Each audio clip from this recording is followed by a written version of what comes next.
E agora convidamos para a realização do segundo painel, com o tema Jornada de Trabalho no Transporte Rodoviário de Cargas, o palestrante Francisco Ferreira Jorge Neto, desembargador federal do Trabalho e professor.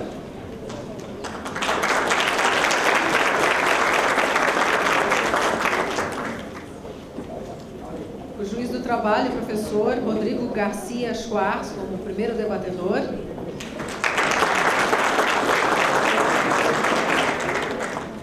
Continuamos com o assessor jurídico do CETCESP e da FETCESP, presidente da mesa, Narciso Figueroa Júnior. E apenas antes de começar, queremos também registrar e agradecer a presença da procuradora, a doutora Ana Luísa Goulart Vilela, representando o Ministério Público do Trabalho. Após este segundo painel, que tem o mesmo procedimento, a mesma dinâmica, vocês fazem, por favor, as perguntas, formulem por escrito e a gente vai encaminhar a mesa.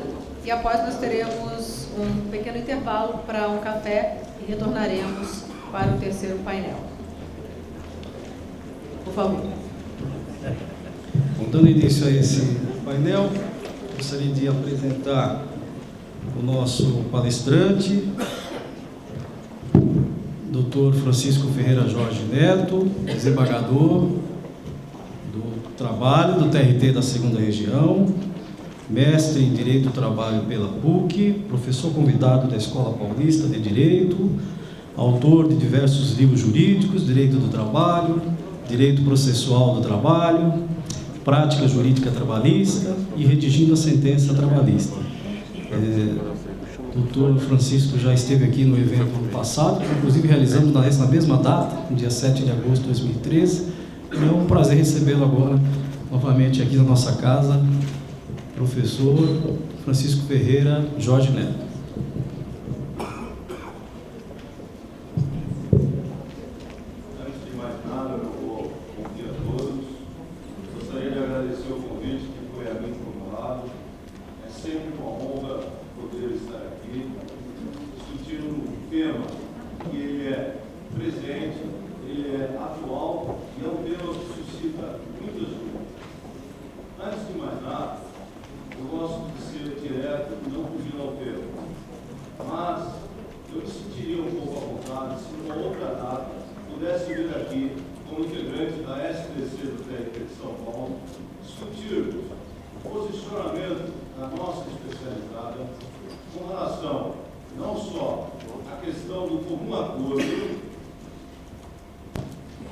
Não só a questão do comum acordo, como também os desdobramentos da atual súmula 277 e do próprio PN 120 do TST.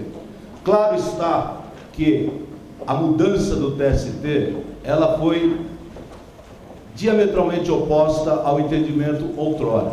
Hoje, independentemente de haver ou não uma nova negociação, as regras permanecem válidas até que venha uma outra negociação em substituição.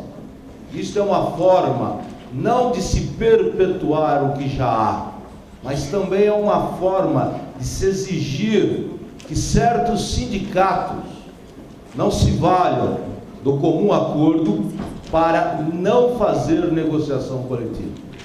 Categoria econômica e categoria profissional que se sentam à mesa e discutem seriamente, não precisam ter medo da súmula 277. Essa é uma realidade nua e crua. Então é sempre interessante poder se falar do outro lado da questão. Ponto. Esta é a minha opinião singela, abrindo o tema e não fugindo do tema. O tema que me foi proposto é a questão da duração da jornada de trabalho. Entendo eu que eu vou desenvolver a matéria face aos termos da Lei 12.619, em alguns aspectos importantes. Primeiro aspecto, o que é a jornada de trabalho? A jornada de trabalho, eu posso entender como sendo uma quantidade de horas trabalhadas, como também tempo à disposição, como também as chamadas horas de trajeto. As horas de trajeto são uma consequência natural do acidente de trajeto, que foi vindo pela súmula 90 do TST e que hoje está no parágrafo 2º do artigo 58 da CLT. Então, quando nós falamos em jornada de trabalho, vamos dizer, é o tempo em que o empregado fica à disposição do empregador, mesurando-se de que forma? Horas trabalhadas, mais tempo à disposição, mais tempo de trajeto. Se nós pegarmos a Lei 12.619, nós vamos poder notar que este critério não pode ser adotado de forma literal ao espírito do motorista de transporte de cargas e passageiros. Por quê? Porque a lei considera tempo à disposição como critério de mensuração da jornada de trabalho. Contudo, ressalva que não são computados nesta mensuração quais períodos? Primeiro período, intervalo intrajornada, chamada refeição. Segundo período, o intervalo interjornada, chamado de repouso. Terceiro aspecto, descanso, que é a famosa folga, a folga remunerada. Para alguns, o domingo, que não é a mesma coisa. Bom, a lei agrega a esta exclusão a questão relacionada com o tempo de espera. O tempo de espera é uma inovação da Lei 12.619. Então, quando nós falamos em jornada de trabalho para o motorista de transporte de cargas e de pessoas, devemos ter em consideração que é um tempo à disposição, mas não de forma ampliativa, como está no parágrafo 2º do artigo 58. Devemos excluir o tempo de espera desta quantificação. Bom, prosseguindo, a lei diz assim: a jornada é afixada na lei ou na convenção coletiva, na negociação coletiva, no acordo coletivo. Entendo eu que eu tenho que manter um equilíbrio entre a fonte heterônoma, que é a lei, como a fonte autônoma, que é a convenção coletiva de trabalho ou o acordo coletivo de trabalho. Nesta linha de raciocínio prevalece o artigo 7º, inciso 13. Em outras palavras, jornada diária de 8 horas, limitadas a 44 semanais. Esta é a jornada do motorista, como é de todo e qualquer trabalhador. Não pode a negociação coletiva querer majorar estes limites, que seriam aqueles limites que nós pudéssemos assim dizer, é a jornada mínima, é a jornada normal do motorista profissional de cargas ou de passageiros. Não pode haver negociação coletiva que estabeleça outros parâmetros, além desses parâmetros, com relação à duração da jornada normal. Bom, adentrando um outro aspecto importante, que é fundamental para que eu possa construir os alicerces da minha exposição. Segunda questão, a questão relacionada com a compensação de horas de trabalho.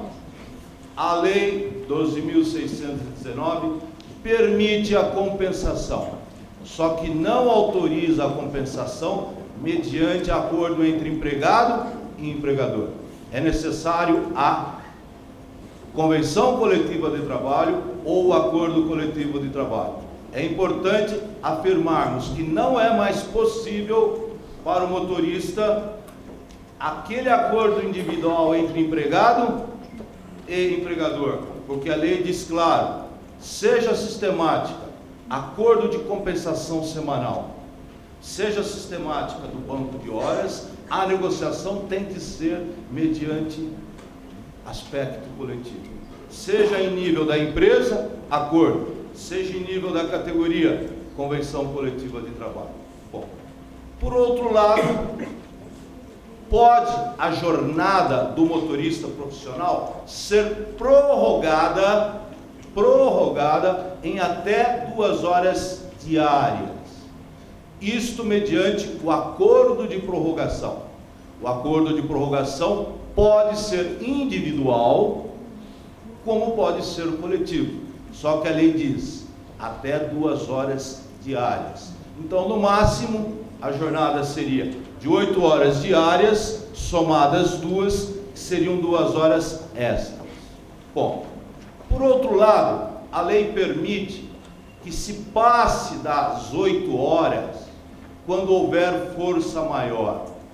Só que a lei 12.619 não nos diz o que seria a força maior. Então eu me valho o artigo 61 da CLT, que nos diz necessidade imperiosa. E quando nós falamos do gênero necessidade imperiosa, nós falamos da força maior propriamente dito, dos serviços inadiáveis ou das horas em recuperação. Nessas hipóteses, pode haver o extravasamento da jornada sem qualquer ofensa de ordem administrativa, desde que se pague a hora extra. Neste caso, o adicional mínimo seria de 50%. Um outro aspecto interessante da lei é a famosa questão da jornada noturna. A lei diz: trabalho noturno do motorista é igual de todo e qualquer empregado. Em outras palavras, artigo 73 da CLT, adicional noturno, 20%. Duração da hora noturna, 52 minutos e meio. Qual é o horário noturno? Das 22 às 5. Isto é o que está no artigo 73 da CLT, que pelo 235C eu aplico ao motorista profissional. Recomendo aos operadores do direito que agreguem a isso o item 2 da súmula 60 do TST, como a OJ 97 da SDI 1 do TST. Valendo, traduzindo em miúdos, o que diz o item 2 da súmula 60? Diz exatamente o seguinte: se o motorista começa a trabalhar antes das 22 e prossegue após as 5 horas da manhã, todas as horas que ele fizer após as 5 serão horas noturnas. Bom, em sequência, o que diz a OJ 97? Quando a hora extra coincidir com o horário noturno, o adicional suplementar incide sobre o valor da hora normal acrescido do adicional noturno. Em outras palavras, não seria 20 mais 50, seria 50 sobre 1,20, que totalizaria uma diferença de 80 ou de 0,8 com relação a 1, que seria o valor da hora normal. Bom, prosseguindo dentro do espírito da lei, intervalo intervalo intra-jornada. É o mesmo do trabalhador, dos empregados de uma maneira geral. É de 1 hora. Esta 1 hora, ela deve ser concedida na sua totalidade. Vale dizer, se o empregador não a conceder no todo ou em parte, haverá a condenação no valor correspondente a 1 hora. Isto, senhores, nós já tínhamos na súmula 88 do TST, já tínhamos em alguns julgados antes da criação do parágrafo 4º ao artigo 71 da CLT. O parágrafo 4º do artigo 71 da CLT veio com a Lei 8.923 de 94, que disse assim: o intervalo, se gozado, cumpre-se normalmente a lei. O intervalo, quando não gozado, paga-se como hora extra. Isto não tem nada a ver com hora extra propriamente dito. Isto tem a ver com o cumprimento ou não da lei. Bom, o parágrafo 2º do artigo 71 esclarece: o intervalo, quando gozado, não é computado na duração da jornada normal. Neste sentido, a lei está corretíssima. E nesse sentido também a lei do motorista profissional, que manda excluir o intervalo da refeição, que que manda excluir o intervalo do repouso, que manda excluir o intervalo do descanso. Então, veja, para as empresas que não respeitarem o intervalo de 1 hora, vai prevalecer a súmula 430, vai se pagar como hora extra, independentemente do empregado fazer ou não hora extra. Súmula 437. Se a empresa conceder meia hora, vai pagar 1 hora. Se a empresa conceder 45 minutos, vai pagar 1 hora. Posso flexibilizar a duração mínima do intervalo intra-jornada? Pela súmula 437, não. Só pode reduzir a duração do intervalo intra-jornada se houver autorização do Ministério do Trabalho. Parágrafo 3º do artigo 71. Aí vocês poderiam me dizer assim, mas a lei 12.619, lá no seu parágrafo 5º, trouxe uma inovação. Sim, claro que trouxe uma inovação. Só que essa inovação vale para as empresas que exploram transporte coletivo. E, ao explorar o transporte coletivo, permite que se faça o fracionamento do intervalo ao longo das 8 horas de trabalho. Só que este fracionamento, ele é computado na jornada de trabalho. Isto é o que está no parágrafo 5º hoje do artigo 71. Prova disto é que, em setembro de 2012, pela resolução 184 e pela resolução 185 do TST, o próprio TST suprimiu o item 2º da OJ 342, que dizia assim: por negociação coletiva, nós admitimos a redução do intervalo para quem trabalha no transporte coletivo. Sim, está correto, pelas peculiaridades da realidade destas empresas. O motorista, quem faz o sistema de apoio, ele não pode fazer a refeição no refeitório, isso é impossível. Correto, parágrafo 5º do artigo 71, pela lei 12.619. Só que esse dispositivo não se aplica às empresas de transporte de cargas, às empresas de transporte de pessoas. As hipóteses do parágrafo 5º são precisas, não se aplica a este ramo do transporte. Bom, então, qualquer negociação coletiva hoje,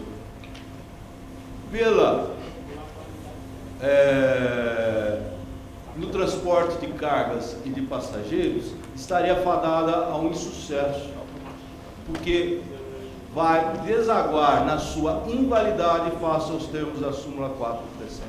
Bom, prosseguindo, temos um outro intervalo, é o intervalo interjornada. É o intervalo de 11 horas entre um dia em que se termina a jornada e até o período em que se começa a outra jornada.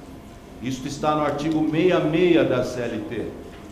Aí vocês diriam, qual é a consequência pela inobservância deste intervalo? Paga-se como hora extra. Então, se a empresa conceder entre o dia e hoje menos do que 11 horas, está violando o artigo 66 da CLT. Não é só uma infração administrativa, gera hora extra ao empregado. Hora extra pelo descumprimento do intervalo. Não se trata de hora extra no sentido jurídico da palavra. Aplicação da inteligência da súmula 110 do TST, aplicação da inteligência da OJ 355 do TST e a própria interpretação analógica também do parágrafo 4º do artigo 71 da CLT. Bom, aí passamos ao outro intervalo, que é o chamado intervalo de uma semana para outra, também chamado descanso semanal remunerado. está na Lei 605 de 49, no seu artigo 1º, que lá diz assim: é o intervalo ininterrupto de 24 horas, concedido pelo empregador ao empregado e pago como se fosse um dia de trabalho. São 24 horas ininterruptas. Só que a lei diz assim, é 35 horas. A primeira leitura é a pior leitura que se faz. Poderia se entender: o empregado tem direito ao descanso efetivo, ao DSE, de 35 horas. Não. Não é essa a interpretação. E qual é a interpretação? O intervalo é de 35 horas para que entre uma semana e outra eu respeite o intervalo de 11 horas entre um dia e outro, e de uma semana para outra, além desse intervalo, do último dia para o primeiro dia, eu também coloque o descanso semanal remunerado. Por isso que se diz, são 35 horas. Isto, senhores, nós já temos há muito tempo nos turnos de revezamento, na súmula 110, antes dos turnos de revezamento, a jornada ser de 6 horas, como veio pelo inciso 14 do artigo 7º, com a Carta Política de 88. Então, o descanso é de 24 horas. Contudo, entre uma semana e outra, entre o último dia e o primeiro dia da próxima semana, 24 horas. Um dia de trabalho, DSE, 2 intervalos, o repouso e o descanso. Ponto. Este é o espírito da lei. Aí vocês me perguntariam: e quando eu trabalho na folga? É hora extra em dobro. Súmula 146 do TST. Isto já é pacífico há muitos anos no Tribunal Superior do Trabalho. Um detalhe interessante: a folga tem que coincidir necessariamente com o domingo? Não, a lei não diz que necessariamente a folga tem que coincidir com o domingo. Logo, nós temos duas correntes. A primeira diz, portaria 417 de 66, a cada 7 semanas a folga tem que coincidir necessariamente com o domingo. Ou aplicação do artigo 6º da Lei 10.101, que diz, a cada 3 semanas a folga tem que coincidir com o domingo. Nesta linha de raciocínio, qual que vai prevalecer para o setor de transporte de cargas de pessoas? Vai prevalecer, a meu ver, o espírito da portaria 417. Mas seria interessante que na negociação coletiva houvesse a disposição a este respeito. Por quê, senhores?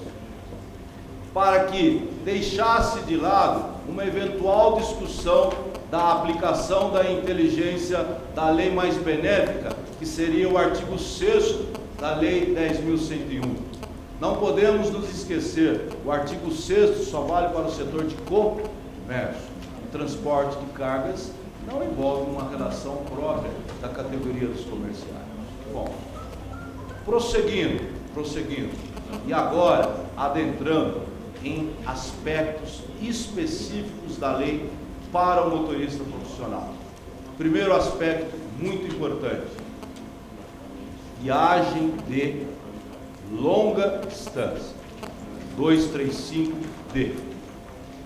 O 235D, ele é próprio para aqueles motoristas que ficam fora da sua residência e simultaneamente fora da base por um período superior a 24 horas. Isso se aplica para o motorista de cargas e aplica-se para o motorista de pessoas. Neste aspecto, o que nós temos de diferente? Uma criação do tempo de direção. Tempo de direção é o período em que o empregado, o motorista, está com o veículo ligado, ele está indo da onde ele começa até onde ele termina. O tempo de direção deve ser no máximo de 4 horas. Bom, só que, paralelamente ao tempo de direção, criou-se um intervalo para que o empregado não fique cansado desta exposição. E este intervalo aplica-se ao motorista de cargas, ao motorista de transporte de pessoas nas chamadas viagens de longa distância. Nesse sentido, este intervalo será de 30 minutos. A lei permite o fracionamento, porém a lei não regulamenta a periodicidade e o tempo mínimo deste fracionamento. Aí nós temos a resolução 405 do CONTRAN, que diz: pode haver 3 pausas, período mínimo de 10 minutos, exceto para transporte de passageiros com uma feição urbana, onde eu posso ter um maior número de intervalos, mas a duração mínima é de 3. Se esse intervalo é gozado, ele não pode ser descontado da contagem do número de horas. Por exemplo, se eu tiver a meia hora de descanso, eu não vou computar essa meia hora como se fosse jornada de trabalho, porque é um intervalo. E todo intervalo concedido, ele é descontado da apuração da jornada de trabalho. Isto me permite concluir o seguinte: se esse intervalo não for concedido, eu poderei ter a aplicação da inteligência do parágrafo 4º do artigo 71, que seria assim: intervalo não gozado gera hora extra, independentemente de ser hora extra. Bom, uma questão interessante e que está no próprio inciso 1º do 235D é que este intervalo de 30 minutos, que é para minimizar os efeitos do tempo de direção, que pode ser de até 4 horas, ele pode ser absorvido pelo intervalo intra-jornada. Legislador interessante: trabalho 8, 4 horas, descanso 1, trabalho mais 4. Esse intervalo do tempo de direção está absorvido pelo intervalo interjornada. Bom, perfeito. Para as chamadas viagens de longa distância, também é obrigatório o respeito ao intervalo de 11 horas, como também é obrigatório o respeito ao descanso de 35 horas. Não mudou nada com relação ao intrajornada, com relação ao interjornada e com relação ao descanso. Qual é a inovação, então, para quem faz transporte de pessoas ou de pessoas ou de cargas nas chamadas viagens de longa distância? Qual é a inovação? É o tempo de direção de 30 minutos, que pode ser fracionado em 3 períodos, sendo o período mínimo de 10 minutos, ou acima de 3, sendo o período mínimo de 5 minutos. Estou fazendo uma interatividade do 235 de parágrafo 1º, combinado com a resolução 405 do CONTRAN. Bom, aí vem o 235. Aí vem o 235.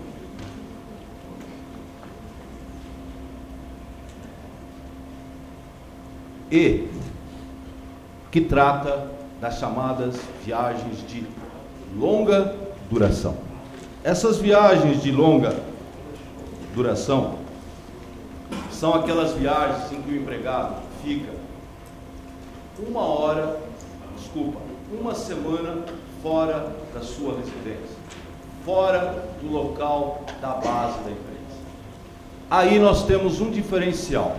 Qual é o primeiro diferencial? Que o intervalo, chamado descanso, passa a ser de 36 horas. E a lei diz assim: este intervalo pode ser gozado durante a viagem ou pode ser gozado após o retorno da viagem.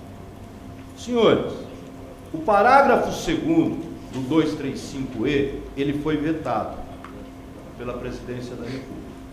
O que permitia o 235E? Que eu acumulasse até 108 horas de descanso semanal não concedido. Eu poderia acumular até 3 dias. Que o intervalo é de 36 horas, 3 vezes 36, 108. Então veja, nas chamadas viagens, em que eu fico mais de uma semana fora da sede da base e fora da minha própria residência, e que é válido para os motoristas de transporte de carga, por lei, eu posso usufruir a folga, seja durante a viagem, se houver condições para tais, ou quando eu retornar. Contudo, senhores, pode ser que esta cláusula, ou esta parte da lei, lhes dê uma maior dor de cabeça com o judiciário. Por quê? Porque, em tese, eu posso ficar 8, 9, 10, 11 dias em viagem. E depois, quando retornar, gozar todas as folgas correspondente a esse número de horas. O parágrafo 2º do 235E permitia que o empregado acumulasse até 3 dias de folga. Logo, em tese, ele poderia ficar 3 semanas sem gozar um momento de folga. Daí a importância de ter sido vetado, melhor dizendo, o parágrafo 2º do 235E. Aí vocês me perguntariam, mas a lei permite eu gozar folgas quando eu retornar. E se a viagem for longa? Ficar 10, 15 dias. Aí a lei permite uma opção, que eu conceda as folgas durante a própria viagem. Observado qual sistema? 30 mais 6. Em outras palavras, num dia, entre um dia e outro, entre uma semana e outra, eu daria um intervalo de 30 horas, que é o 11 horas do interjornada mais 19 horas, totalizando 30. Em um outro dia eu daria um intervalo de 19 horas. 11 horas do interjornada mais 6 horas para totalizar as 36 horas. Então eu recomendo aos senhores, para o setor de transporte de cargas, que façam valer o 30 mais 6. Por quê? OJ 410 do TST. A folga tem que ser concedida, deve ser concedida no máximo no 7º. Que se for assim, eu poderia trabalhar 3 meses e depois gozar 15 dias de folga, que seria um dia por cada semana.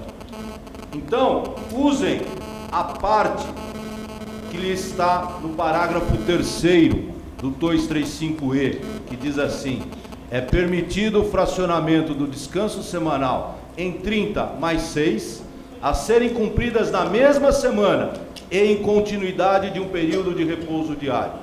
Combinem o parágrafo 3º com a inteligência do próprio parágrafo 1º, que diz assim: que eu posso conceder o intervalo desde que o empregado tenha condições de gozar o intervalo. Estou falando do intervalo de descanso. Bom, uma outra questão interessante criada pela lei, além do tempo de direção, da viagem de longa duração, da viagem de longa distância, é uma questão relacionada com a ponderação que nós temos, que é o chamado tempo de reserva. Perdão, tempo de espera. O tempo de espera, ele pressupõe 3 situações distintas. Estou ao lado do veículo e não posso deixar o veículo. Primeira hipótese. Segunda hipótese, estou parado numa barreira alfandegária. Terceira hipótese, estou carregando. Quarta hipótese, estou descarregando. Essas são hipóteses de aplicação do tempo de espera. A quem se aplica o tempo de espera? motorista de transporte de carga. Bom. Terceiro aspecto, como se calcula o tempo de espera?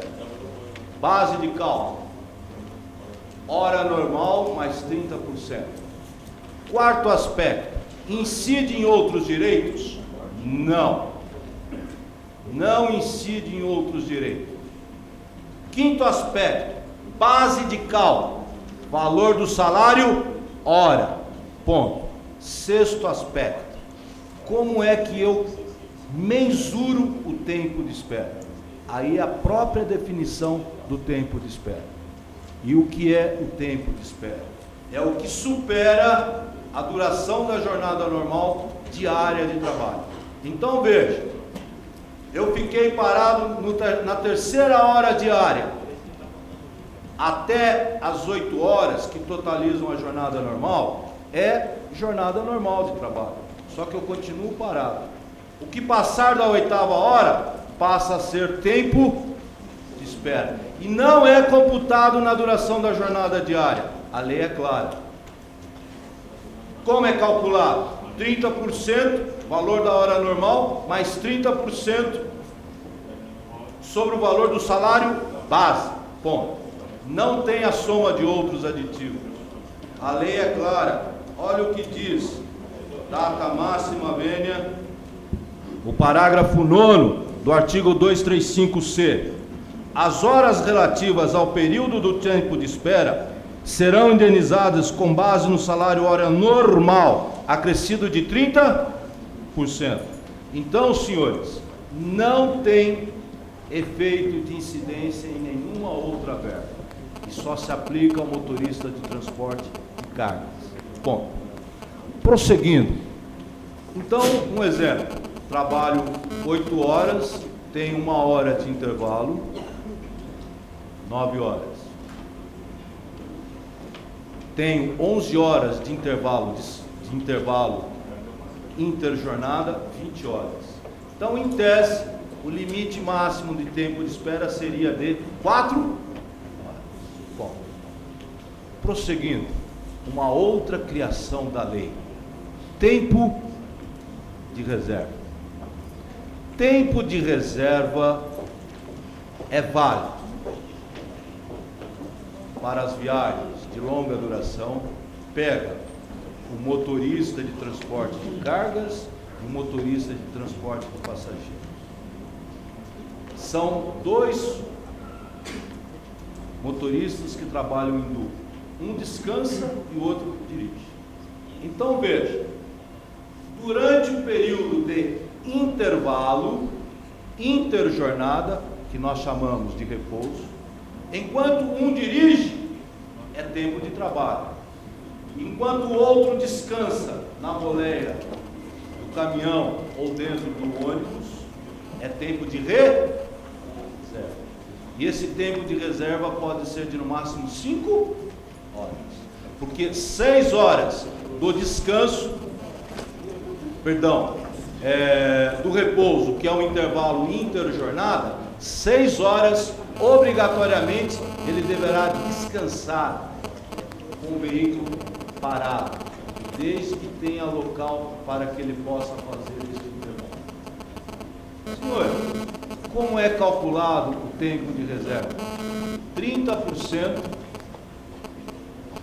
a meu ver, aí sim, de toda a somatória dos aditivos salariais. Eu utilizaria a ideia da súmula 264, encontraria o valor da hora normal, em função da somatória de todos esses aditivos salariais habituais, e calcularia 30%. 30% é o valor de 1 hora do tempo de reserva.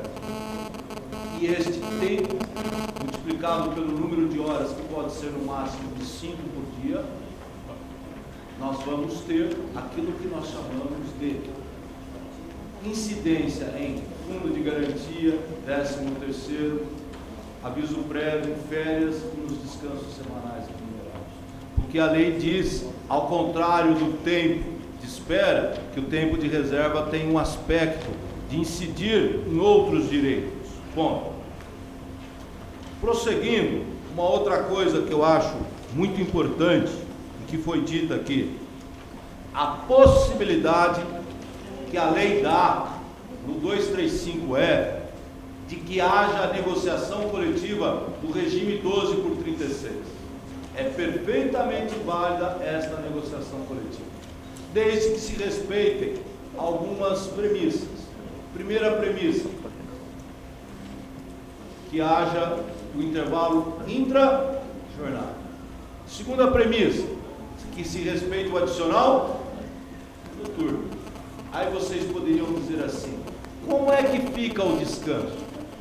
O descanso ele já é absorvido pela própria dinâmica, que entre um dia de trabalho eu tenho 36 de descanso.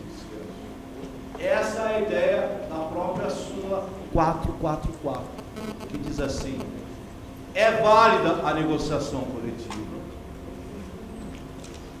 Não há direito a folgas em dobro, desde que se respeite uma folga para os feriados.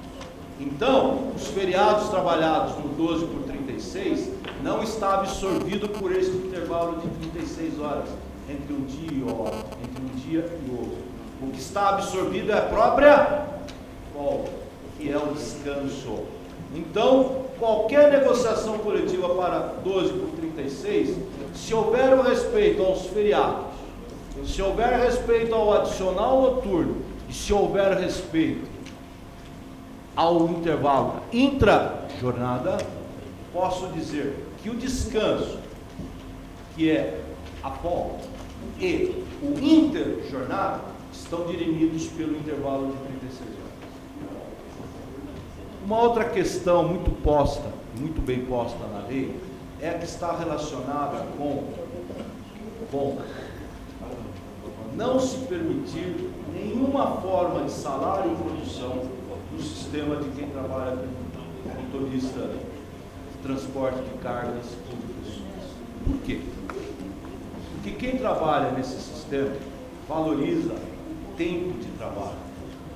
Porque o empregado quer trabalhar mais e o mais rápido possível para que ele possa atingir as metas para ele poder ganhar o prêmio ou a comissão. Isto, senhores, gera, como nós sabemos, aqui no transporte público das cidades, um maluquinho, gominha e os nomes que nós temos. Boa parte sabemos que é paga por fora, ou que são pagas por fora. Veja, a ideia do legislador está correta. Não é que ele veda comissão, não é que ele veda o prêmio. Ele só não permite que se estabeleça isso em prejuízo da sistemática da própria lei 12.619, que trouxe para a estrutura da CLT o capítulo da duração da jornada de trabalho do motorista profissional. Bom, neste sentido, nós temos uma cláusula na Convenção Coletiva de Vocês, que eu acho perfeitamente válida. Aliás, tem algumas outras cláusulas que eu, de propósito, não vou comentá-las. Gostaria que nós discutíssemos via perguntas, para que eu possa dizer até que ponto a cláusula, na minha ótica, é claro, está correta ou não. Bom, prosseguindo e finalizando, é direito do motorista sagrado que ele tenha um controle do seu tempo de direção e um controle do seu tempo de jornada. Então não pode mais as empresas alegarem o trabalho externo como fator a inibir hora extra.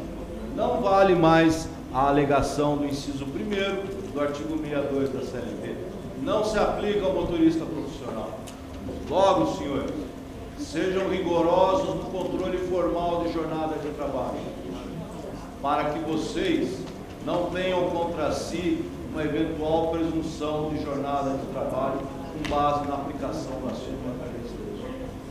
Bom, acredito eu que o tempo é escasso, e eu tenho compromisso com vocês, que eu tenha dito de 90% a 95% de todos os pormenores que estão nos artigos 235A e seguintes. Deixo o restante para eventuais perguntas e todas as perguntas a mim dirigidas, se eu não puder responder hoje, vou responder por e-mail. Não hoje nem amanhã, mas no espaço mínimo de uma semana, paulatinamente as responderei a quem as tiver acumulado. Tá bom? Agradeço o convite, espero ter sido claro e muito obrigado pela oportunidade.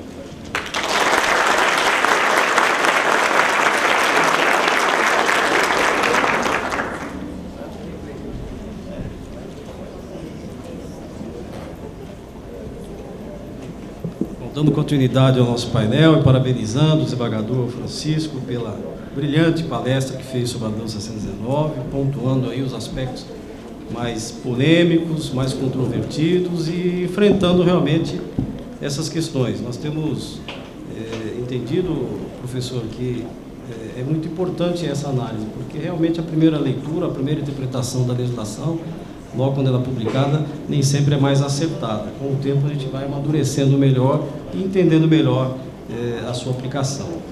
Eu quero também apresentar o nosso convidado, Dr. Rodrigo Garcia Schwarz, que é juiz do trabalho substituto do TRT da 2ª Região, professor universitário, doutor em Direito do Trabalho e da Seguridade Social, doutor em Direito do Estado e doutor em História Social, com pós-doutorado na Pontifícia Universidade Católica de São Paulo, na Universidade de Manizales, Colômbia, e na Universidade Nacional de Córdoba, na Argentina. O doutor Rodrigo gentilmente já esteve aqui também no CETCESP no ano passado e gostaríamos de agradecer novamente a sua disponibilidade de deixar os seus processos, bem como o doutor Francisco, e vir aqui debater conosco nessa manhã. Passa a palavra então para o doutor Rodrigo Garcia Schwarz. Eu gostaria inicialmente de agradecer o convite, agradecer o CETCESP, agradecer a administração do tribunal, dizer que eu me sinto muito feliz em retornar aqui. Eu já participei do evento do ano passado, foi um evento muito proveitoso e tão feliz no sentido de que nas duas ocasiões eu havia previamente me inscrito para ouvir as palestras e fui surpreendido ao ser convidado para falar alguma coisa. Mas pela importância que o evento proporciona. O ministro Manos já nos sinalizou um pouco a necessidade de trazer subsídios para o julgador, e eu começo aqui rapidamente com uma experiência pessoal. Eu sou juiz de trabalho há 14 anos e assumi a magistratura do trabalho no Rio Grande do Sul. E minha primeira designação, por escolha minha, foi em Rio Grande, onde nenhum outro colega quis ir, porque lá tinha temido a matéria portuária. E o Porto de Rio Grande é um porto muito peculiar. Santos é maior, mas Rio Grande nós temos uma intermodalidade de transportes ali que é uma coisa maluca. Nós temos o transporte marítimo, vai para o caminhão, vai para o transporte fluvial, vai para o aeroporto, e vice-versa. E a proximidade da fronteira. E então eu estava uma semana assumindo logo juiz novo, 14 anos atrás. Nunca havia advogado na vida, havia sido fiscal da INSS antes. E na primeira semana me chega uma ação coletiva para julgar. Eu chego na audiência e o processo tinha assim uns 16 volumes, porque era um processo onde o Ministério Público ajuizou uma ação contra o órgão gestor de mão de obra, o sindicato, no sentido de que a escalação dos trabalhadores portuários deveria ser feita pelo órgão e não mais pelo sindicato. Nós estávamos na fase de implantação da Lei de Modernização dos Portos. E o sindicato ajuizou uma ação coletiva em sentido contrário que foi a pensada. E o órgão disse: eu não sou réu, eu sou assistente do autor, eu quero que essa demanda do Ministério Público seja acolhida, então me tira da posição de réu e me deixa como assistente. Enfim, era um processo interessante, muito interessante, mas o mais interessante é que ao pegar o processo e começar a folhear esses vários volumes, eu me surpreendi com 3 livros dentro do processo. 3 livros anexados ao processo, folhinha lá com o livro grampeado. Chegou na audiência, eu perguntei, foi o órgão que juntou, eu digo: doutor, tem 3 livros no processo. Ele disse: sim, doutor, é para o senhor ler e aprender um pouco sobre a matéria portuária. Tem aqui um livro sobre o que é o trabalho portuário avulso, tem um livro sobre a modernização dos portos, tem 3 livros bons aí. Eu digo: tá bom, mas será que não era mais fácil vocês terem Me entregue os livros, porque agora estão no processo, vou desentranhar. Diz, não desentranha não, doutor, porque isso é para o desembargador que vai julgar o recurso também e aprender. Por quê? É pela especificidade da matéria. E aqui eu coloco o relato de um juiz do trabalho, pouco tempo, 14 anos, mas que coloca aos senhores a dificuldade do juiz do trabalho no seu dia a dia, no seu ministério, de decidir.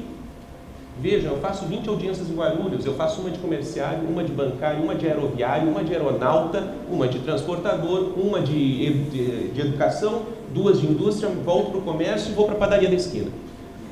Isso em 4 horas, ouvindo uma média de 15 testemunhas. É muita informação. No jurídico nós temos falta para subsunção, para transformar esse jurídico em algo concreto e palpável, esse conhecimento da realidade. E em alguns setores muito específicos, portuário, aeroportuário, setor transporte, e não falo no setor transporte, falo setores transportes, porque os senhores têm uma especificidade muito grande também, dependendo da carga, da modalidade do transporte, isso nos faz falta. Decidir para o juiz de primeiro grau, sobretudo, é um ato muito solitário. E é tão solitário que eu brinco, a minha esposa também é juíza, e por vezes quando a gente chega em casa de noite, nós vamos jantar, e eu pergunto, amor, quer jantar o que hoje? Vamos pedir uma comida italiana, vamos pedir uma comida árabe? Ela diz, decide você, vai. Tipo, não, decide você. Poxa, decide você. A gente está cheio de decidir o dia todo. Decidir não é fácil. Eu não quero mais decidir. Não, decide você. Chama a menina de 4 anos aí, então ela decide, pronto. O que ela quiser a gente acompanha. Vamos comer no McDonald's. Por quê? Porque decidir é um mistério difícil. E nós temos o nosso motivo de estarmos aqui, e louvo essa iniciativa, tem que se repetir, e mais tem que se ampliar, no sentido de estabelecermos um diálogo com os juízes. O motivo de estarmos aqui é a nossa busca por segurança jurídica, previsibilidade. É o que nós queremos. Nós sabemos que ser empresário no Brasil não é fácil, mas, e dizemos, né, no trabalho empresário, assumir risco. Mas até para assumir risco, eu tenho que ter uma previsibilidade de risco. Senão eu não estou assumindo risco, eu estou fazendo algo, né? Então nós temos essa necessidade de trazer subsídios ao juiz, de dialogar mais com o juiz. O juiz não é um solitário que acaba enfrentando diversas matérias, e como o juiz também persegue essa segurança jurídica, no final das contas, ele decide muito pela regra geral, se esquivando às vezes do particular. Olha, eu não entendo muito desse particular aqui, mas a regra geral é presunção tal. Então é vínculo. Mas essa modalidade ela tem uma particularidade tal, eu desconheço. E se eu desconheço e eu tenho que decidir, eu decido pela regra geral, é vínculo. E em uma série de situações assim, então, vejam, não é má vontade do julgador, não estou desculpando o juiz, mas é um limite fático com o qual nós temos que lidar. É um problema de formação, por vezes, porque nós nos formamos muito no jurídico e deixamos de nos formar em alguns aspectos econômicos e sociais, mas é, sobretudo, também algo inalcançável, conhecer a realidade de todas as atividades econômicas e suas especificidades. Então, primeiro ponto, agradecer o evento, reiterar a necessidade de novos eventos, justamente para que nós possamos, o juiz, decidir melhor, mais justamente, e que o empresário, ou até o trabalhador, no caso, né, nessa relação conflituosa capital-trabalho, tenha mais previsibilidade e segurança no que faz, e sobretudo na negociação coletiva. Essa nossa busca por segurança, ela nos leva a algumas coisas interessantes. Vejam, uma coisa é o apego à lei. A nossa cultura brasileira é uma cultura muito formalista, nós nos preocupamos muito com a lei. Nós queremos leis para resolver os nossos problemas. Tem uma obra, eu acho que eu já falei, mas uma obra muito bonita, que é Grande Sertão Veredas, Guimarães Rosa, elaborada e escrita em 56, que é uma obra clássica sobre a cultura brasileira, sobre o brasileiro comum, o homem comum, né, o senso comum do brasileiro. E é uma obra interessante, porque tem ali o Riobaldo, um jagunço, ele vai se dedica a jagunçar, ele entra num bando de jagunços e tal, e por algum motivo lá, o líder desse bando falece e ele é o sucessor natural. Mas ele é um covarde, ele é um medroso, ele não tem a coragem necessária para assumir esse bando. E um colega mais experiente diz para ele dar a receita, faz um pacto com o diabo. Você vai numa encruzilhada, faz assim, assim, assim, você vai vender sua alma para o diabo e vai adquirir os pressupostos necessários para liderar esse bando com sucesso. E ele vai. Pega uma sexta-feira, lua cheia, não sei o que, faz o tal de pacto, começa a fazer o tal de o rito lá, mas o fato é que no meio do troço, ele desmaia. Então o diabo ele não chega e vê, ele não vê o diabo, não consegue falar com o diabo. Ele desmaia, quando acorda, ele não sabe se fez ou não tal de pacto, mas dali para frente a vida dele muda. Ele se torna, por uma série de fatores que vão se encadeando, o líder dessa pandilha, desse... Bom, quando no finalzinho da vida dele, já largou essa vida, já se estabilizou, já casou, tem um ranchinho lá na beira do Rio São Francisco, tudo tranquilo, bonitinho, aí começa o drama, ele diz, poxa vida, sabe qual é o meu problema, por que eu não tenho paz nessa vida? Eu não sei se eu vendi minha alma ou não. Como é que eu vou viver com isso? Como é que eu vou morrer com isso? Eu queria só ser tranquilo, eu só queria saber. Se eu vendi ou não é tão importante, eu só queria saber se eu vendi ou não. E ele diz no finalzinho do livro assim, ele está falando com o interlocutor, né? Ele diz, a culpa é do governo. Sabe uma coisa? A culpa é do governo. Mas por que do governo? Porque tinha que ter uma lei dizendo se o diabo existe ou não. Porque se a lei, o legislador disser que o diabo existe, ele existe, não tem dúvida. Se o legislador disser que não, ele não existe e está tudo tranquilo. Claro que o pobre do Reobaldo não imaginou que essa lei pudesse ser declarada inconstitucional e que ele dependesse ainda de um juiz para confirmar essa lei, dizendo se esse tal de diabo existe ou não. Eu sou gaúcho, eu não sei se tem algum gaúcho aqui. Temos, sempre tem um gaúcho, né? Em qualquer lugar do mundo. Vejam o que esse preciosismo, esse apego ao formalismo, a lei faz com a cabeça das pessoas. Lá no Rio Grande do Sul nós temos uma lei para dizer o que é churrasco. Está lá, parágrafo, incisos. Churrasco, carne, assado, feito exclusivamente com carvão ou, enfim, algo similar, toras de madeira, não pode ser gás.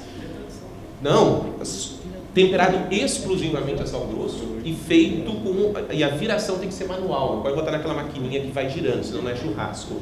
A doutora Gaúcha, precisa alguém dizer que churrasco é assim? Precisa de uma lei para dizer que churrasco é assim? Até minha filha de 4 anos, quando vai fazer churrasco, sabe que só traz o sal grosso. Então vejam, o que isso gera? Essa expectativa de segurança. Uma insegurança, porque essa segurança nunca consegue ser suprida. No nosso caso aqui, essa insegurança se projeta quando nós pensamos, sobretudo, na negociação coletiva. E como via negociação coletiva, nós trabalhamos com uma suposta rigidez maior da lei. Quer dizer, como nós adaptamos a lei à nossa realidade através da negociação coletiva. Eu vou colocar alguma questão para o desembargador Jorge Neto, e não vai ser especificamente sobre tópicos da lei, porque ele nos passou exatamente uma visão geral da lei muito clara. Mas a minha dúvida, e o que gera essa insegurança, pensando estrutural e sistematicamente a jornada de trabalho, a negociação coletiva, é essa questão da previsibilidade, ou seja, o que eu posso fazer pela via da negociação coletiva e o que eu não posso fazer, com certeza não, isso é muito, com o maior grau de previsibilidade e possibilidade possível. O que está fadado ao fracasso se eu fizer e o que tem uma boa chance de dar certo. Porque, como foi colocado aqui, a súmula 277 do TST fez uma coisa horrorosa com a gente. A súmula do TST foi cruel com a gente. Primeiro, ela mudou um sistema onde as cláusulas da negociação coletiva tinham prazo determinado, dizendo, olha, se isso aqui não for renegociado, nova redação da súmula, isso aqui continua valendo. Então, aquela cláusula, uma vez estabelecida, cláusulas econômicas, não sendo renegociadas, se não se falou mais delas, elas estão lá. O TST poderia, na própria súmula 277, com toda a vênia, ter ele mesmo já modulado efeitos, dizer, olha, essa súmula é daqui para frente, essa súmula atinge as negociações em vigor, mas não as não mais vigentes, ou essa súmula só atingirá as negociações futuras, mas não o fez. Nós corremos um risco até, Dr. Jorge Neto, me perdoe se eu estiver errado, e essa é uma questão, de entender que isso aqui admite um certo efeito repristinatório. Como assim? Uma cláusula que morreu lá atrás, está morta, enterrada, já faz anos que está enterrada aquela cláusula. Eu até negociei sobre aquele objeto. mas um juiz vai lá e diz, olha, essa negociação que foi feita nesse tópico aqui sobre esse objeto não é válida, porque essa cláusula não vale mais. Tirei a cláusula do ordenamento jurídico. Opa, e agora o que ficou? Nada. Se ficou nada, aquela cláusula morta lá, ela não ressuscitou, porque ela nunca foi retirada, já que o que retirou ela é inválido. Então vejam, essa súmula gera uma insegurança danada, que com certeza vai ser modulada no âmbito do TST. Agora a insegurança dos senhores é a minha na hora de julgar.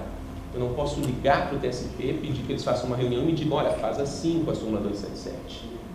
Eu tenho que julgar. E a partir desses julgamentos, quando essa questão novamente bater no TST, vai se formar alguma coisa. Mas até lá fazemos o quê? Então, sendo agora um perguntador e não um debatedor, se o desembargador me permite, e por favor, doutor Jorge, fique muito à vontade para dizer, olha, isso, não vou falar sobre isso. Eu queria apenas pensar alguns aspectos dentro desse prisma, nesse contexto de necessidade de segurança, que é o que perseguimos aqui, de previsibilidade de uma decisão, previsibilidade, por exemplo, dessas cláusulas muito bem tabuladas, mas eu mesmo estou vendo umas aqui, que com o meu narizinho torto de juiz, eu já digo, será que... Como é que isso aqui vai ser um pouquinho lá à frente? Então, só pontuar algumas questões para, na verdade, ouvir mais o nosso palestrante mesmo. E essas questões, doutor Jorge, se o senhor me permite, a primeira que eu gostaria de, se o senhor puder falar um pouquinho, o senhor falou da questão da jornada, da necessidade de controle de jornada. Concordo com o senhor, inclusive eu acho que o 62 da CLT para mim já não existe há algum tempo, ele já é um mito.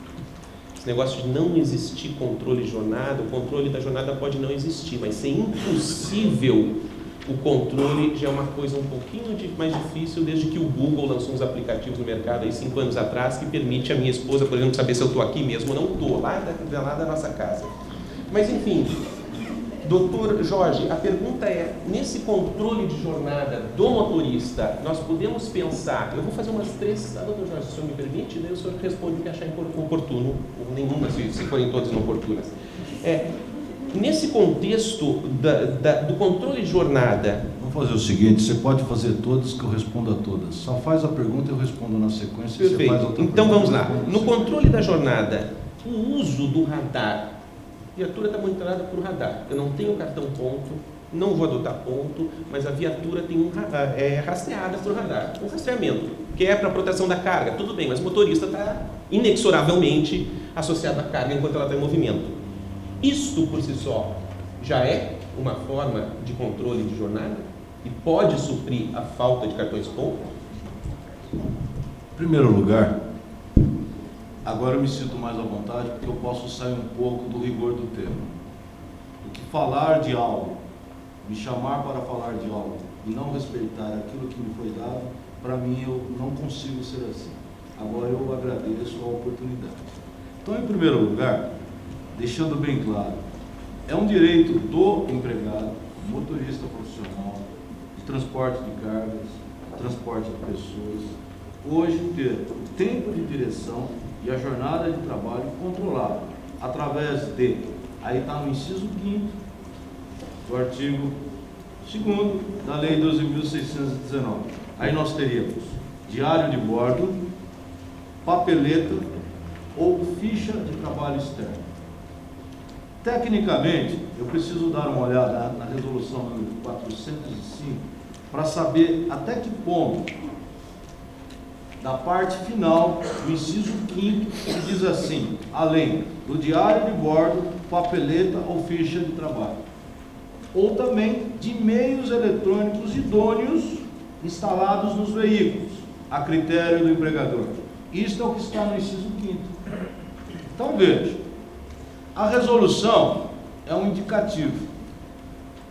Ela não tem o condão de dizer os meios eletrônicos são estes.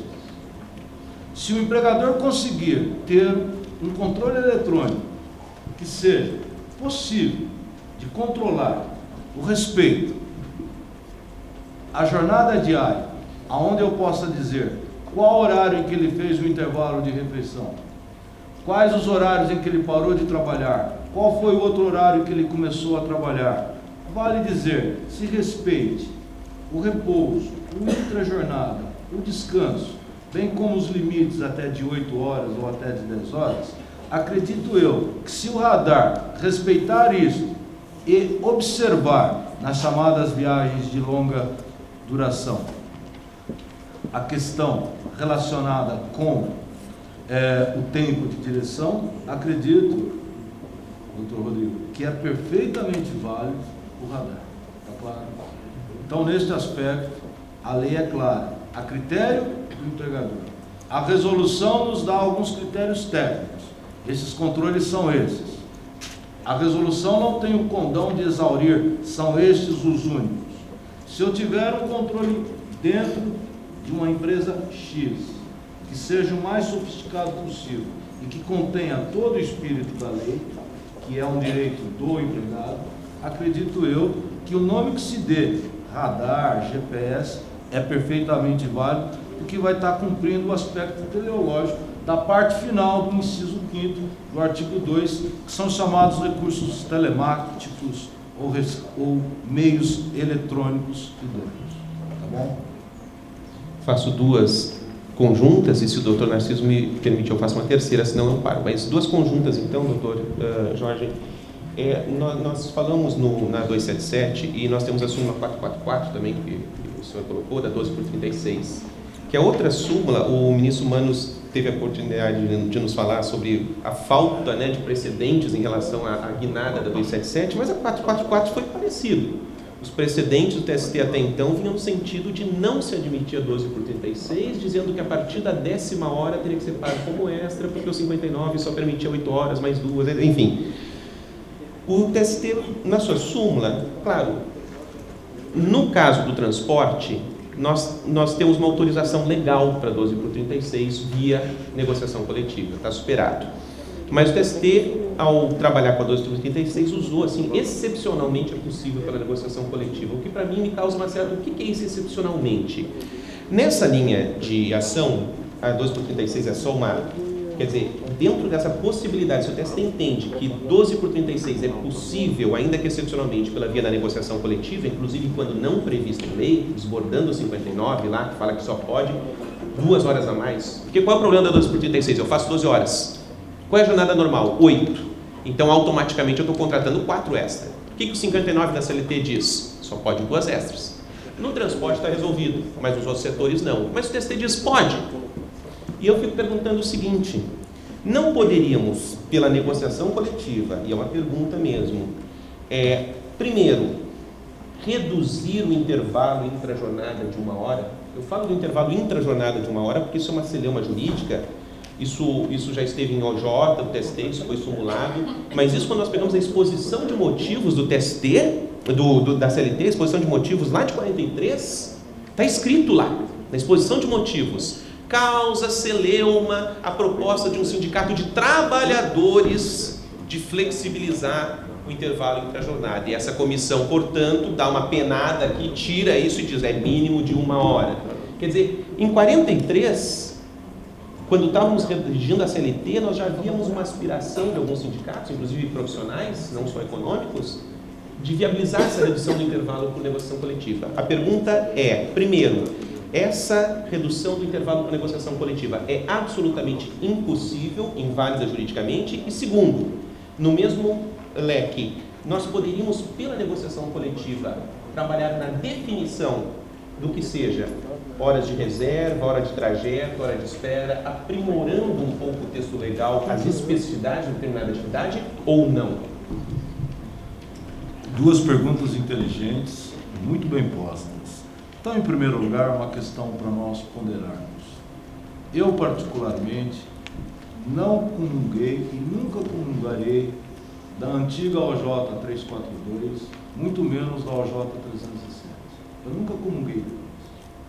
Prova que antes de haver a 307, se eu não me engano, a 342, agora de cabeça não lembro, mas a 342.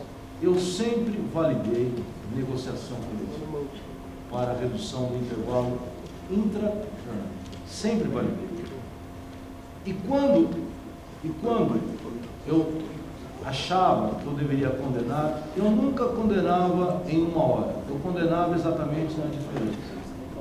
Só que a jurisprudência do TST ao consolidar a jurisprudência atual na OJ 307, como na OJ, se eu não me engano, na 342, eu não tenho bem certeza, ou 340, diz, ou se concede ou não se concede, ou se tem apenas a redução por decisão administrativa do MTE ou não.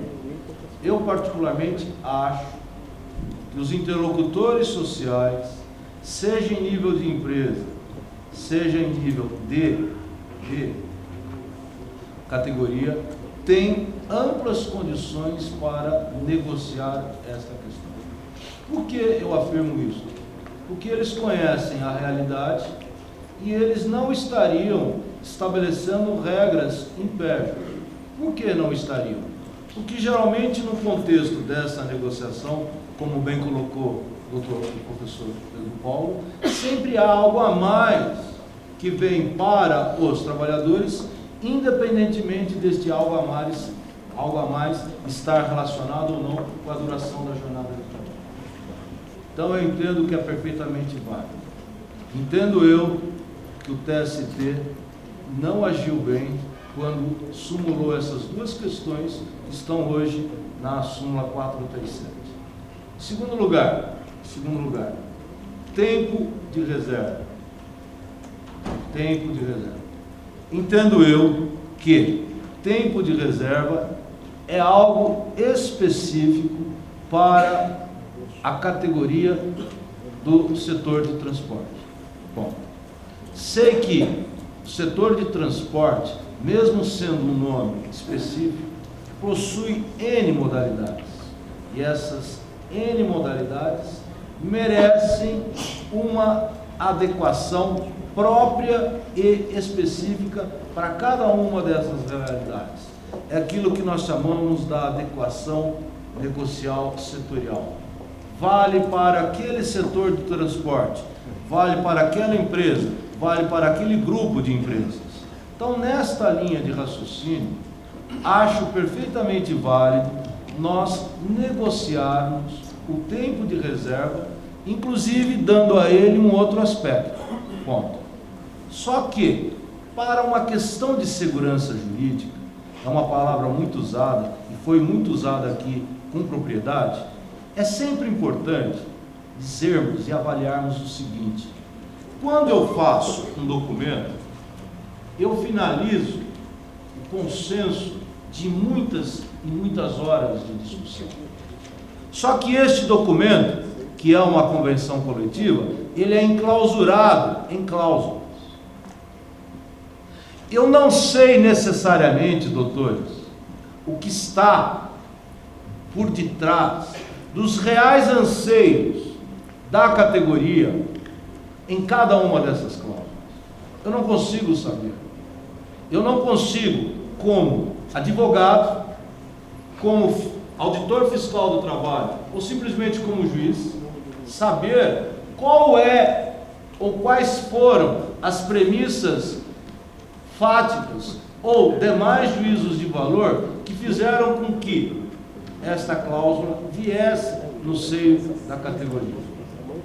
Daí a importância de haver considerandos, coisa que nunca vi, que preceda a um documento chamado convenção, que preceda a um documento chamado acordo coletivo. Por quê? Porque é uma forma de nós, que aplicamos a lei, sejamos auditores, sejamos juízes, sejamos advogados, ou simplesmente os sujeitos da relação de emprego, sabermos qual é o aspecto exato, para que a vontade do legislador, que foram os interlocutores sociais, possa ser a vontade de quem aplica. Nós, quando estamos diante de um dissídio coletivo, nós somos obrigados a exigir a fundamentação de cada uma das cláusulas que compõem a pauta de reivindicações que não foi objeto da negociação. Aliás, foi objeto, mas a negociação foi infrutífera. Por que nós não colocarmos isso nos instrumentos normativos?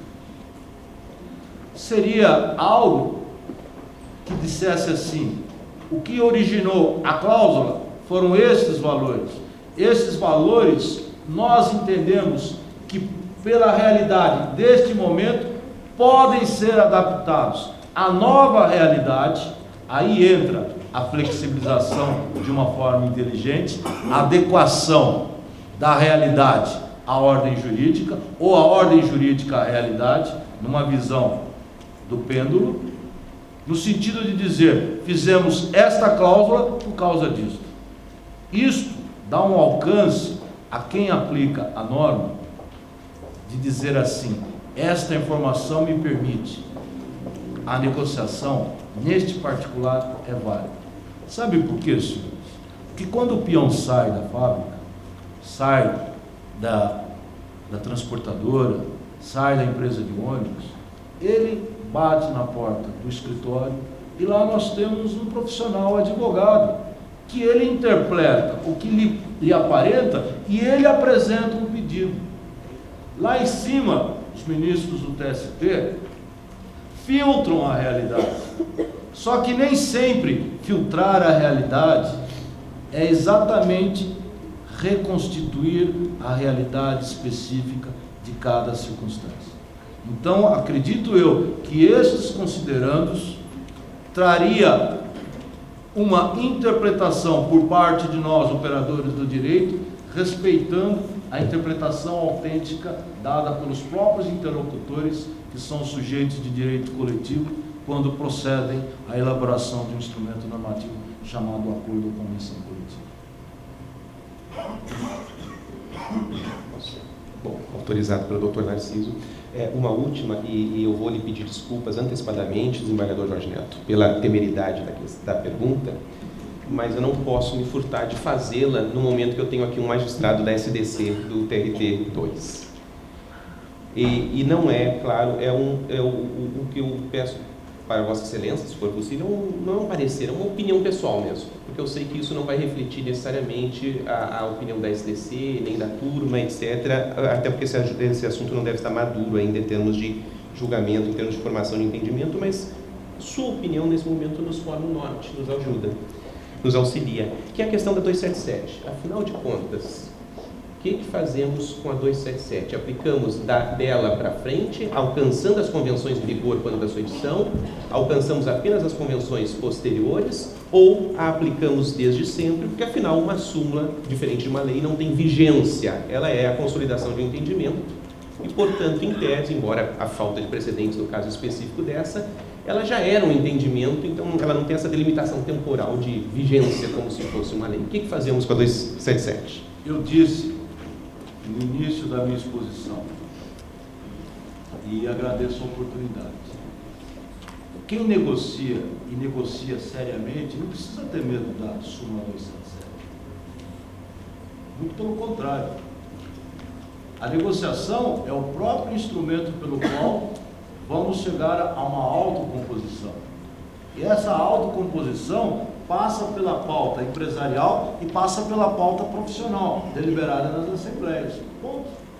Tenho o documento e recomendo com os considerandos. Ponto final. A súmula 277 está observada. Um novo instrumento substitui o anterior. E substitui na sua totalidade. Ponto. É o aspecto da ultratividade. Creio eu que, infelizmente, a partir da emenda 45, quando foi criado o parágrafo 2º do artigo 114, disse assim: em dissídios de natureza econômica é necessário comum acordo. Volta um pouco no tempo, 2000, quando foram criadas as CCPs, forma de solução de dissídio individual. E na época eu fiz um artigo para a LPR, falei assim: é inteligente, é uma forma de desafogar o judiciário e é uma forma das próprias partes comporem o conflito. Dissídio individual, é claro. Só que o que está na lei foi totalmente desvirtuado pela prática que se apresentou. Hoje, CCP nem mais existe. E quando existe, nós mal sabemos, porque quem passa por essa CCP é uma CCP legítima. que atua de forma séria. Não vai desafogar no judiciário. Veio então, voltando no tempo, a emenda 45, que alterou o Poder Judiciário. E lá diz: dissídio coletivo econômico é necessário como um acordo. E quando se diz que é necessário como um acordo, o que se compreendeu? Não para o ajuizamento, mas durante o transcorrer do dissídio coletivo, é necessário que se tenha a não oposição do suscitado. O suscitado não deve arguir como um acordo, porque se arguir, extingue-se o processo sem resolução de mérito. Este é o posicionamento do Tribunal Superior do Trabalho. Tem extinto todos os dissídios coletivos que chegam ali em grau de recurso ordinário, aonde o suscitado faz a arguição do comum acordo, sem sequer justificar o motivo de não ter sido celebrado o comum acordo. Até nas audiências de conciliação, eles sequer recusam a deliberar sobre a proposta que o juiz, a vice-presidente judicial faz. Isso é, para mim, uma temeridade. Por quê? Estão se valendo de uma figura legal que foi criada para valorizar a negociação coletiva em detrimento da não negociação coletiva, simplesmente dizendo assim: se for para dissídio, ainda vai extinguir sem resolução de mérito. Então, um viés adequado da súmula 277 é resgatar a pureza da negociação coletiva e impor aos interlocutores sociais que negociem até a exaustão, até o momento em que seja celebrada a convenção ou o acordo coletivo. O que se for, eu substituo uma norma por outra norma. Ponto. Não é nem necessário que se passe ao crivo do judiciário. Como o doutor disse, nós não vamos para dissídio. Por que vocês não vão para dissídio? Porque vocês negociam. Não precisa ter medo da sombra. Bom, finalizando. A súmula é uma forma de se valorizar, creio eu, o resgate não da obrigatoriedade em si, mas da legitimação e da exaustão da negociação coletiva. E evitar que certas categorias, não todas, esbarram num comum acordo para não ter pauta de dissídio coletivo valorizada pelo sindicato. Nós já chegamos a ter um processo na SDC, aonde a categoria fez greve para deixar de ser dissídio de coletivo econômico para passar a ser dissídio de greve. Por quê? Para poder suplantar a alegação vazia do comum acordo. Então veja, não sou a favor de que se mude as regras do jogo, mas eu também não sou a favor de certas resistências vazias de pautas de reivindicações que são propostas judicialmente em dissídio coletivo econômico pela alegação pura e simplesmente do comum acordo. Nós passávamos pelo comum acordo e analisávamos a proposta. O TST extinguiu o processo. O que nós passamos a fazer? Nós passamos na SDC agora a não apreciar a pauta econômica. Desculpe, a não apreciar as cláusulas sociais. Damos ultratividade na norma coletiva anterior e só reajustamos pelo valor do INPC as cláusulas econômicas, aplicando a teoria rebus sic stantibus, a teoria da imprevisão. Esta é a sistemática que a SDC tem adotado para suplantar o comum acordo. Contudo, mesmo assim, as atuais decisões do TST também não têm valorizado esse entendimento do TRT regional no sentido da ultratividade que nós aplicamos à norma coletiva anterior. Nós declaramos a ultratividade na própria sentença normativa. Mesmo assim, o TST não tem aceito. Vale dizer, o TST entende que comum acordo é comum acordo, mesmo que não seja dito que eu não fiz por uma razão concreta. Ponto.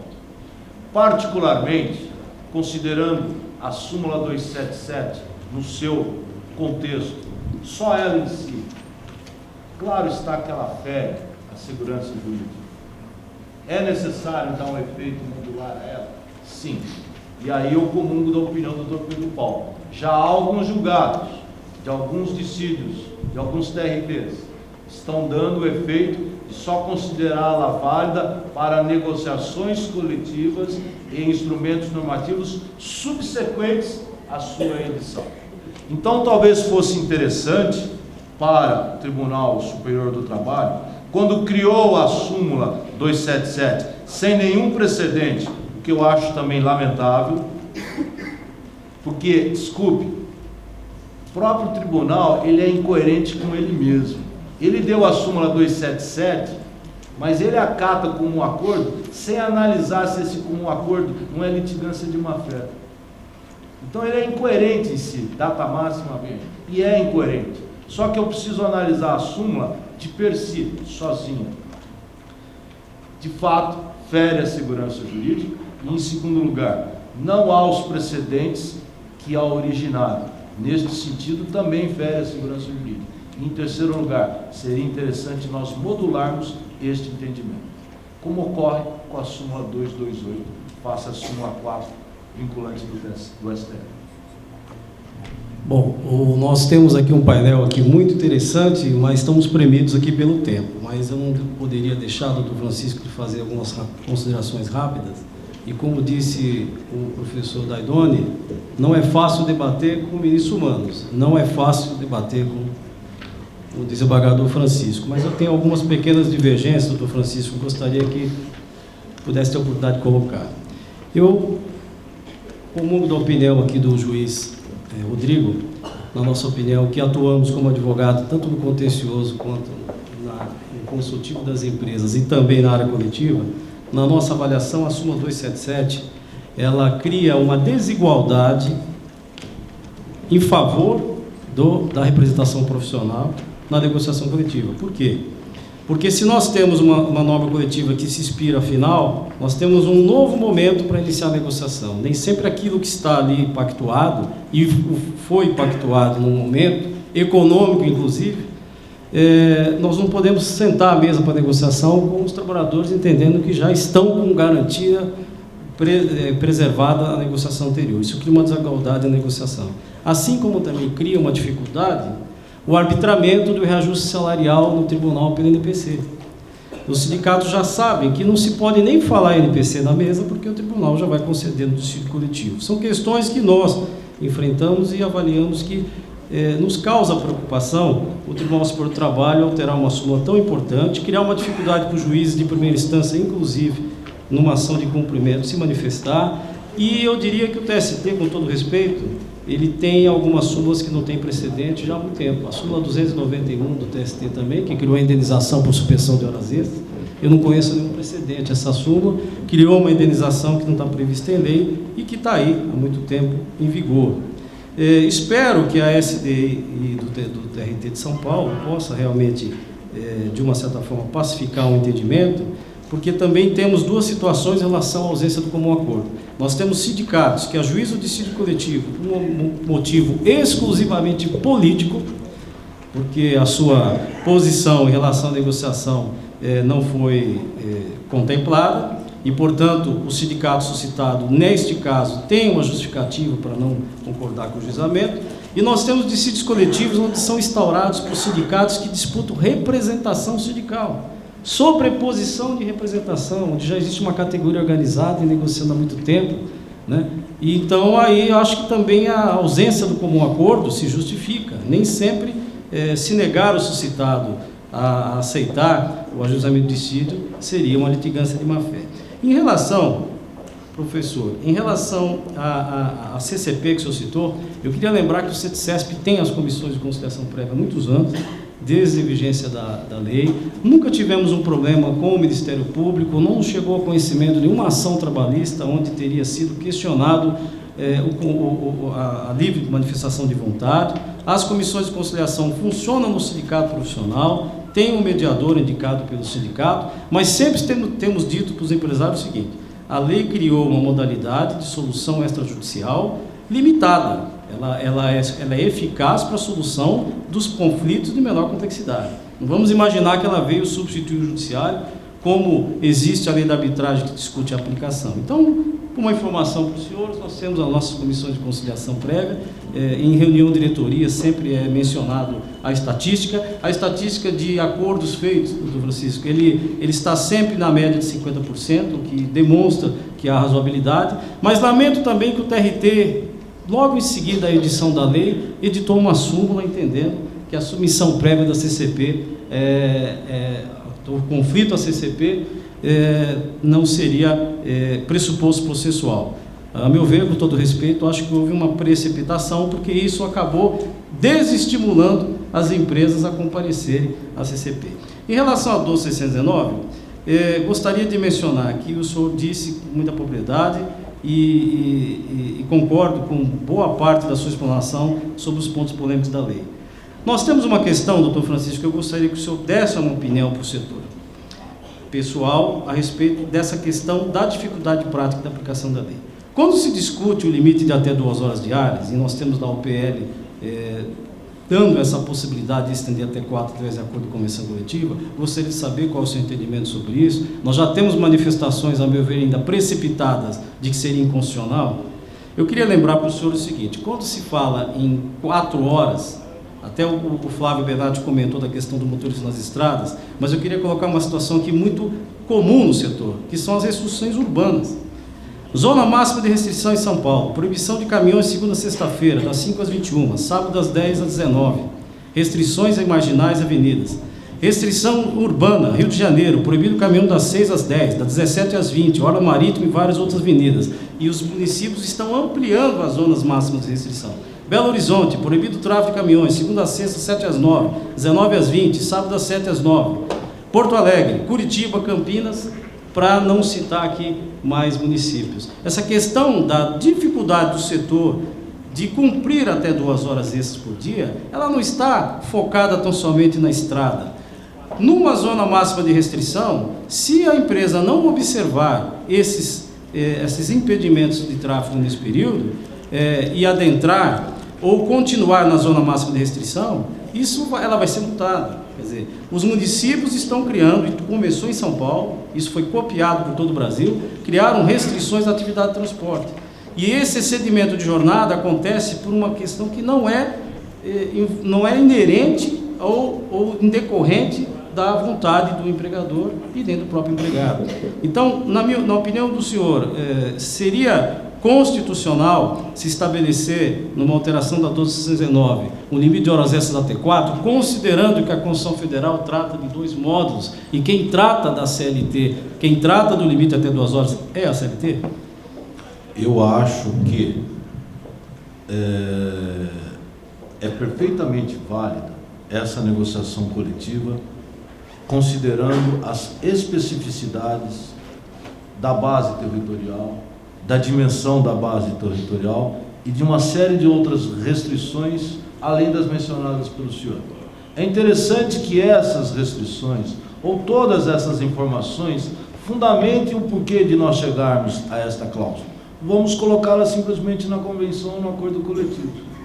Eu acho que darmos esses elementos permitem a nós simplesmente a seguinte circunstância: não é possível que a regra genérica se aplique a essa situação específica. Se a própria doutrina, se a própria teoria geral do direito, quando nós estamos diante de um conflito de normas, faz prevalecer o aspecto da especificidade, acredito eu que uma cláusula fundamentada nos seus considerandos, ela é perfeitamente válida e é perfeitamente possível. Dizer que há o limite e que o limite não pode ser ultrapassado em qualquer hipótese, é a mesma coisa como um dia se tentou ou se quis fazer, dizer que não há mais inflação por decreto, é claro? Então eu acredito que é perfeitamente válida esta negociação, é perfeitamente possível e não possa ser declarada inválida ou ilícita, ou que essa flexibilização não é possível. Eu particularmente não sou contra flexibilizar, eu só contra desregulamentar. Eu não dou o significado de flexibilizar como se fosse igual a desregulamentar.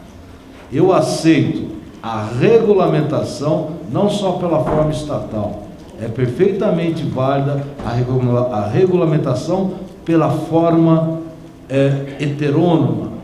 pela forma autônoma, que é a autocomposição, que é a negociação coletiva. Só que é necessário que deixemos claro isso a quem não fez parte desta negociação, que só está lendo um documento. Quantas vezes, para eu aceitar uma adesão ao PDV, eu só instruía o PDV. Eu perguntava para o Zezinho, nosso reclamante: Zezinho, o que te levou a assinar esse documento? E às vezes eu fazia perguntas que não tinham nada a ver com o processo. Eu estava simplesmente reconstituindo o seu estado de espírito ao assinar aquele documento, onde ele dizia que abria mão de certos direitos para receber certas quantias. Os primeiros PDVs que passaram pelas minhas mãos, eu os validei na totalidade. Agora, com o passar dos anos, valores que eram valores significativos, passei a ver valores de 3 mil, de 2 mil, de 5 mil, abrindo mão de uma responsabilidade civil, de uma estabilidade. Eu só olhava o valor e eu só analisava a postulação posta. Essa pessoa recebeu isso algo a mais, porque se ela não recebesse, passaria o momento do PDV, no dia seguinte estaria mandado embora. Ele procurou sair com algo a mais, que não quita e que não é fruto de transação. Em momento algum, aquele valor representou um ideal de alguém que abre mão do direito face a uma contrapartida.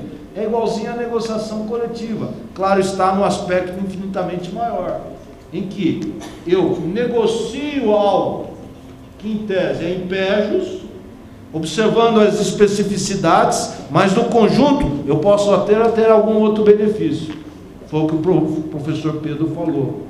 É o conglobamento de uma forma ampla, não é o conglobamento orgânico, que é conjunto de matéria por conjunto de matéria. Professor Francisco, nós temos diversas perguntas aqui para o senhor. Eu vou procurar aqui fazer apenas duas para poder atender aqui as solicitações, mas vou encaminhar ao senhor essas perguntas. Pode deixar comigo, Léo.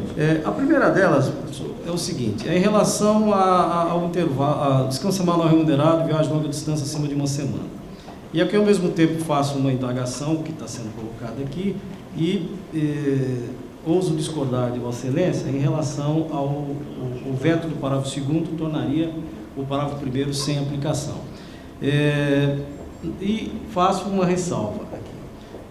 Pelo que entendi, Vossa Excelência entende que o parágrafo 2º, que havia a limitação de 108 horas, foi vetado por infração ao artigo 7, por violação ao artigo 7, e, portanto, restaria ao empresário apenas, nessa hipótese, conceder o descanso semanal fracionado 30 mais 6.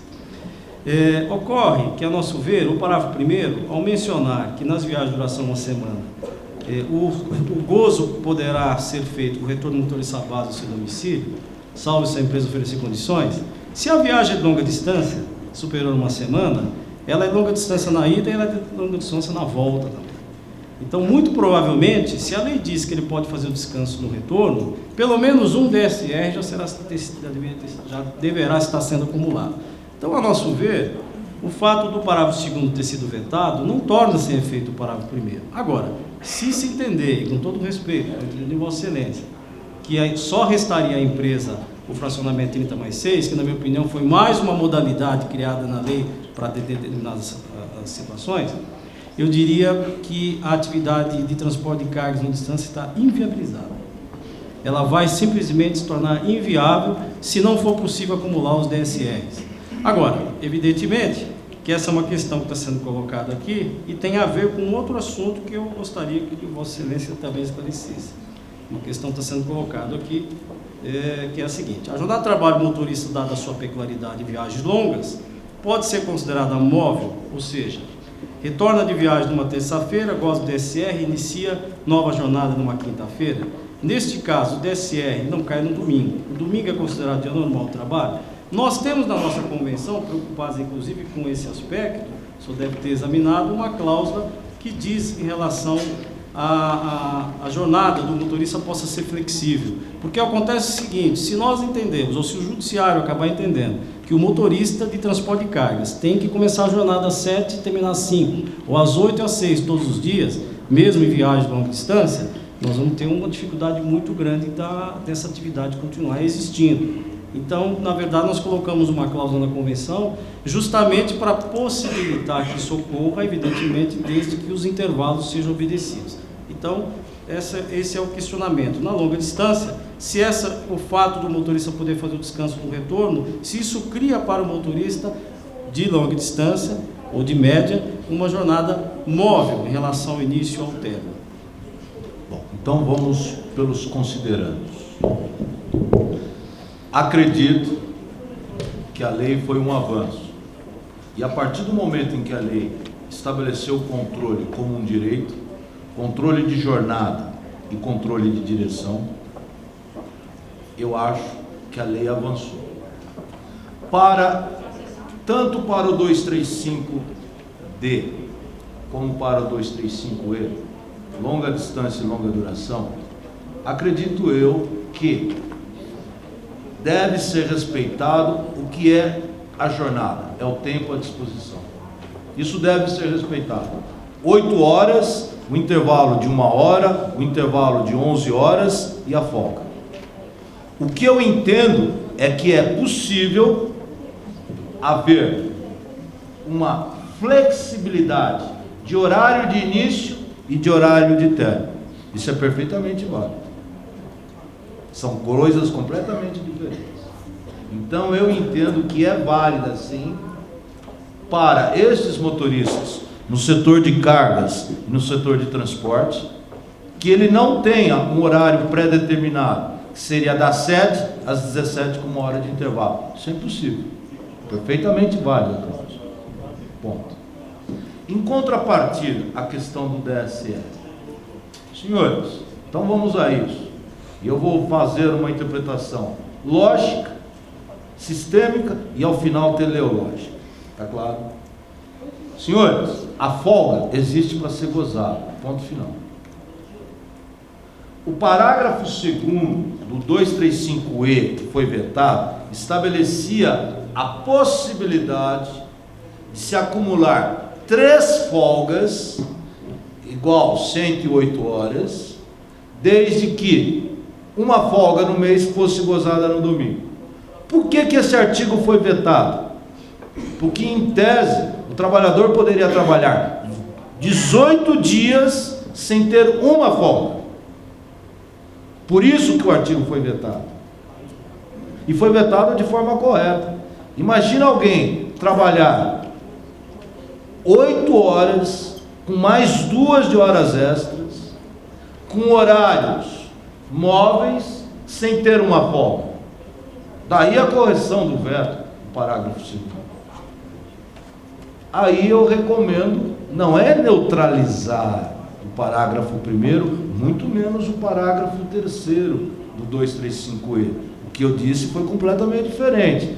Vamos adequar, que o empregador possibilite que quando ele estiver na viagem de longa duração, que é aquela que ultrapassa uma semana, ele tenha o sistema de folga de 30 horas num dia e de 19 horas no outro dia.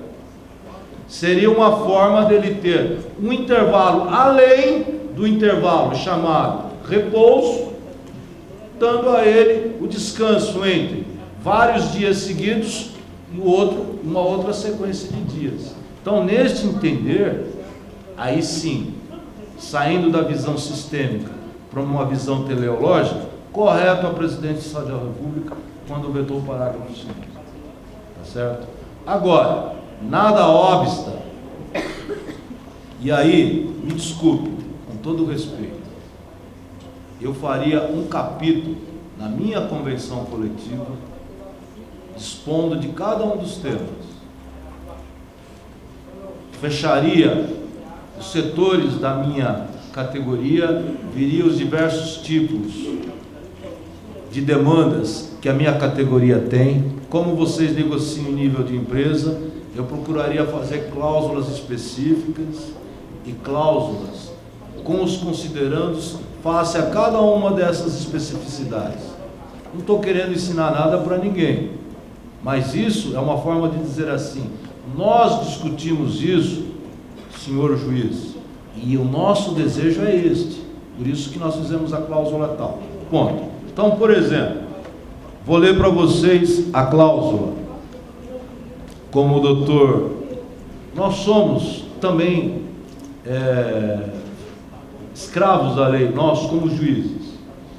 E para eu julgar contra a lei, a favor de uma convenção, eu preciso valorar. Eu sou obrigado a fundamentar qualquer ato meu de decisão, senão a minha decisão é nula. Então, às vezes, eu preciso dizer por que eu estou valorando a convenção coletiva. Outras vezes, eu preciso dizer por que eu estou valorando a lei em detrimento da própria convenção. Eu preciso, é o inciso 9 do artigo 93. E uma forma de os senhores darem subsídios ao operador chamado juiz, faça os considerandos nas suas cláusulas. Então, veja, por exemplo, esta cláusula é a cláusula 62ª. A jornada de trabalho do motorista profissional que trabalha em viagens de médias e longas distâncias não terá horário fixo de início ou final de jornada pré-estabelecidos. Jornada móvel. Jornada móvel não é igual à inexistência de jornada de trabalho. Perfeitamente válido. Devendo ser observados o limite máximo, que é 8 horas, o intervalo, o intra e o inter, e o período de descanso, a folga. Olha que cláusula bem redigida. Essa cláusula aqui, eu leio a cláusula e digo assim, perfeitamente válida a cláusula. Uma cláusula inteligente, uma redação que, para mim, eu posso dizer, o espírito foi contemplar todas aquelas hipóteses em que é impossível eu dar o caminhão às 7 horas da manhã e todo dia ele parar às 17. Isso é praticamente impossível. A lei não pode ser mais realista do que a própria realidade. Não se esqueça que o direito acompanha a sociedade acompanha o direito. Às vezes há certos descompassos, mas um não pode ser a antítese do outro. Claro. Quero agradecer mais uma vez o desembargador Francisco pela sua brilhante palestra, os esclarecimentos, o doutor Rodrigo Schwartz também agradecer, e passarmos para o próximo painel, que nós temos aqui um assunto muito interessante a ser debatido, que é a relação à toxicologia e alcoolismo nas relações de trabalho. Esse painel vai ser presidido pela doutora Tereza Cristina Narras, que é juíza do Tribunal Regional do Trabalho.